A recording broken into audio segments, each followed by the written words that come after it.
മാങ്ങ അച്ചാർ 3/4 കിലോ പച്ചമാങ്ങ ചെറുതായി കട്ട് ചെയ്തത്, 3 പച്ചമുളക് കട്ട് ചെയ്തത്, 12 അല്ലി വെളുത്തുള്ളി ചെറുതായി കട്ട് ചെയ്ത് വെച്ചിട്ടുണ്ട്, ഒരു ചെറിയ കഷ്ണം ഇഞ്ചി, 1/4 ടീസ്പൂൺ മഞ്ഞൾപ്പൊടിയും 1 ടീസ്പൂൺ മുളക് പൊടിയും കൂടി ഒന്നിച്ച് ചേർത്ത് വറുത്തത്,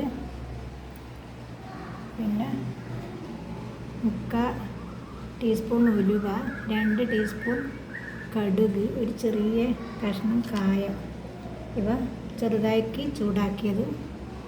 ഉപ്പും മുളക് പൊടിയും ചേർത്ത് കൊടുക്കുക. ഉപ്പ് പച്ചമുളക്